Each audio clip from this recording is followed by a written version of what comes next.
नमस्कार। दिन भर की बड़ी खबरों में आपका स्वागत है। मैं हूं प्रिया और आइए नजर डालते हैं अब तक की कुछ मुख्य खबरों पर। सबसे पहली खबर, केंद्र सरकार ने नागरिकता संशोधन कानून यानी कि CAA को लागू करने का नोटिफिकेशन लागू कर दिया है।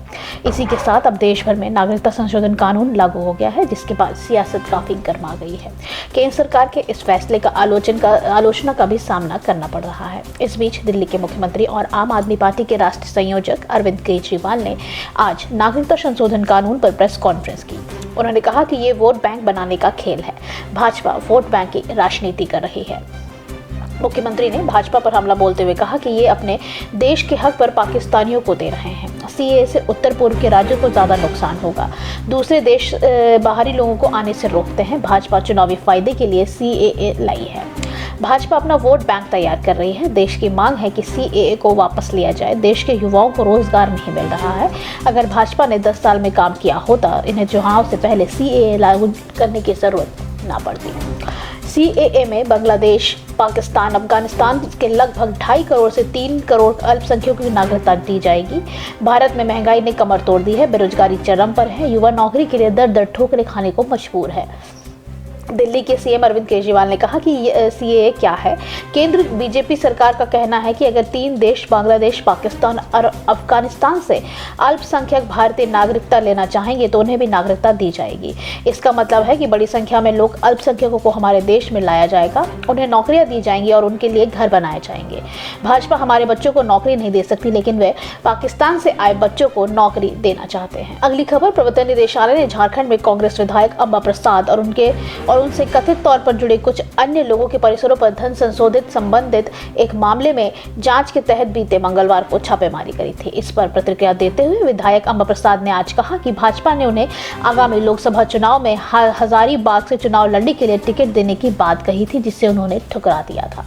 अंबा प्रसाद ने कहा कि सुबह सुबह ED की टीम आई और पूरे दिन मैं परेशान होती रही। उन्होंने मुझे एक ही जगह घंटों पर खड़ा रखा। मुझे भाजपा की तरफ से हजारीबाग लोकसभा सीट से चुनाव लड़ने का प्रस्ताव दिया गया था, जिसे नजरअंदाज करने पर मुझे दबाव डालने लगे हैं। उन्होंने आगे कहा कि RSS की तरफ से कई लोग आकर मुझे चतरा से एक चुनाव लड़ने का दबाव डालने लगे। मैंने ध्यान ही नहीं दिया। अमर प्रसाद ने कहा कि मुझे हजारीबाग एक दमदार उम्मीदवार के तौर पर देखा गया, क्योंकि बड़का गांव सीट से लगातार जीतते आ रहे हैं। हम कांग्रेस से हैं, BJP से नहीं है, इसलिए हमें निशाना बनाना आसान है। गौरतलब है कि ED ने बीते मंगलवार को बड़का गांव विधानसभा क्षेत्र से कांग्रेस के विधायक अंबा प्रसाद से जुड़े रांची व हजारीबाग स्थित ठिकानों पर छापेमारी की थी। रांची और राज्य के कुछ अन्य शहरों में लगभग 17 से 18 परिसरों पर छापेमारी की गई थी।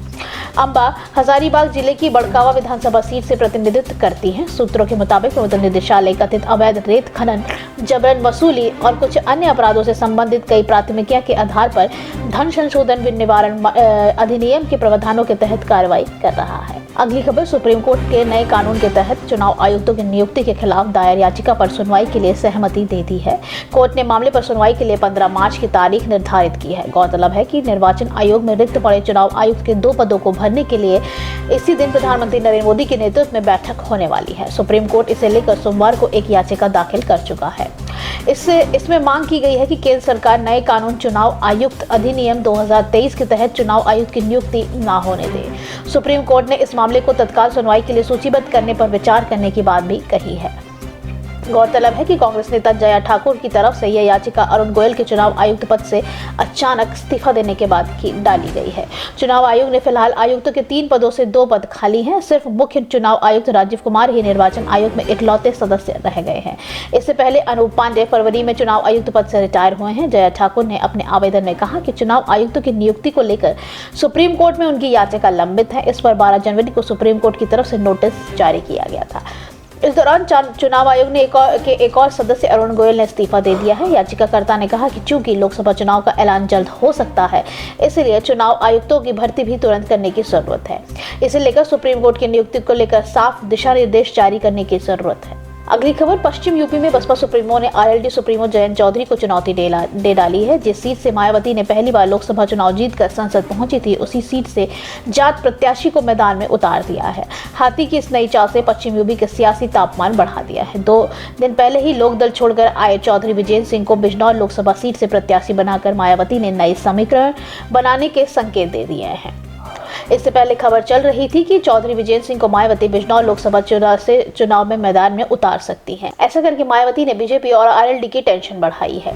आखिरकार खबर सटीक निकली और बसपा सुप्रीमो ने चौधरी विजेंद्र सिंह का नाम फाइनल कर दिया है। बसपा सुप्रीमो मायावती राजनीति की मंझी हुई खिलाड़ी मानी जाती है। बिजनौर लोकसभा सीट पर मायावती ने जाट काट खेलकर सबको चौंका दिया है। चौधरी विजेंद्र सिंह को बिजनौर से प्रत्याशी बनाकर बसपा सुप्रीमो ने मुस्लिम, दलित और पिछड़ों का समीकरण बनाने का प्रयास किया है। सबसे बड़ी बात यह है कि जयंत चौधरी ने गुज्जर चंदन चौहान को प्रत्याशी बनाकर जो समीकरण बनाया था, मायावती ने जाट काट खेलकर उस समीकरण को सेंध लगाने की कोशिश करी है। बसपा के इस कदम से चौधरी जयंत सिंह टेंशन में आ गए हैं और बीजेपी भी, क्योंकि यहां आरएलडी और बीजेपी ने चंदन चौहान को प्रत्याशी बनाया है और मायावती ने जयंत के चंदन के घेराबंदी शुरू कर दी है। अगली खबर, कर्नाटक के गृह मंत्री जी परमेश्वर ने बुधवार को कहा कि नागरिकता संशोधन अधिनियम को लागू करने या अस्वीकार करने का फैसला राज्य कैबिनेट की बैठक में किया जाएगा। परमेश्वर ने बेंगलोर में पत्रकारों से बात करते हुए कहा कि इस संबंध में अभी चर्चा नहीं हुई है और मुख्यमंत्री सिद्धरामैया कैबिनेट बैठक करने के बाद ही फैसला लेंगे। फिलहाल सीएम दौरे पर हैं और कैबिनेट की बैठक अब गुरुवार को बुलाई जाएगी। सीएए पर कैबिनेट विस्तृत चर्चा के बाद अंतिम फैसला लिया जाएगा। उन्होंने कहा कि बांग्लादेश और अन्य देशों से लोगों की पहचान कर उन्हें कर्नाटक से निर्वासित किया गया है। जब उनसे पूछा गया कि क्या कांग्रेस को सीएए के कार्यक्रम को झटका लगने का डर है, तो उन्होंने कहा भाजपा ऐसा दावा कर रही है क्योंकि उसे कांग्रेस पार्टी के खिलाफ कोई न कोई आरोप लगाना है। उन्होंने आगे कहा कि हमारा तर्क देश में लोकतंत्र बचाने का है, वह अलग तर्क रख रहे हैं। उन्होंने भी कहा कि भाजपा इतने दिनों से चुप बैठी थी, पर अब उन्होंने उसे लागू कर दिया है, वह इसका इस्तेमाल राजनीति के लिए कर रहे हैं। चुनाव के समय वे ऐसा क्यों लेकर आए हैं, इससे साफ है कि वे चुनाव को ध्यान में रखकर ऐसा कर रहे हैं। इरादों को समझने के लिए किसी रॉकेट साइंस की जरूरत नहीं है, लोगों को यह समझना होगा। विवादास्पद जाति जनगणना रिपोर्ट के बारे में परमेश्वर ने कहा कि यह मामला अभी तक एजेंडे में सूचीबद्ध नहीं है। उन्होंने आगे कहा कि हम इस पर चर्चा करेंगे। रिपोर्ट तैयार करने पर सरकार ने 168 करोड़ रुपए खर्च किए हैं, इसे बर्बाद नहीं किया जा सकता। मुख्यमंत्री सिद्धरामैया ने कहा था कि वे कैबिनेट में रिपोर्ट पेश करेंगे और कैबिनेट बैठक के लिए लिए गए निर्णय के आधार पर ही फैसला देंगे। अगली खबर, महाराष्ट्र के पूर्व सीएम और शिवसेना यूबीटी प्रमुख उद्धव ठाकरे ने सीएए कानून को लेकर बड़ा बयान दिया है। ठाकरे का कहना है कि देश में नया कानून सीएए लाया गया है। जो हिंदू, सिख, पारसी और जैन देश से बाहर डरे हुए हैं, उन्हें हमारे देश में लाया जाएगा। निश्चित रूप से लाया जाएगा, लेकिन यह सिर्फ एक चुनावी हथकंडा है। उद्धव ठाकरे ने आगे कहा कि जब मैं सीएम था तो बीजेपी देश में सीएए और एनआरसी का भूत लेकर आए। उस समय लोगों को मन में डर पैदा हो गया था, खासकर असम के लोगों में डर था। इस कानून के खिलाफ कोर्ट में याचिका आई, अभी कोर्ट में फैसला नहीं आया है, लेकिन उन्होंने सीएए का नोटिफिकेशन जारी कर दिया है।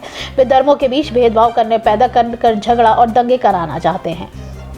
आने वाले चुनाव पे एक तरफ से बीजेपी जो धर्मों के बीच नफरत पैदा करा रही है और दूसरी तरफ देशभक्त इंडिया गठबंधन है। ये चुनाव देशभक्त बनाम नफरत करने वालों के बीच होने जा रहा है। अगर आप विदेशों से हिंदुओं को हमारे यहाँ लाना चाहते हैं तो पहले कश्मीरी पंडितों को वापस लाओ और फिर सीएए लाओ।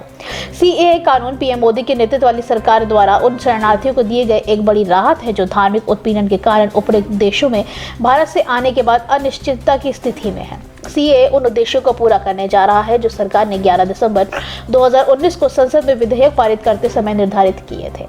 आखिरी खबर, निर्वाचन आयोग ने पश्चिम बंगाल सरकार से आगामी लोकसभा चुनाव को स्वतंत्र व निष्पक्ष तरीके से संपन्न कराने की दिशा में उठाए गए कदमों के बारे में विस्तृत लिखित जानकारी की मांग की है।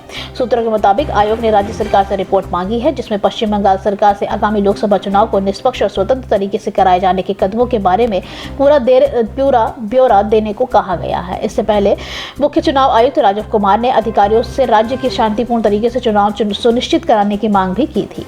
उन्होंने कहा कि किसी भी परिस्थिति में मतदान स्वतंत्र और निष्पक्ष कराया जाना चाहिए, उत्सव की तरह। उच्च प्रशासनिक और पुलिस अधिकारियों को अपने अधीनस्थ के सभी स्तरों तक संदेश पहुंचाने का निर्देश दिया गया है ताकि हिंसा मुक्त चुनाव सुनिश्चित कराने के लिए सभी आवश्यक कदम उठाए जा सके।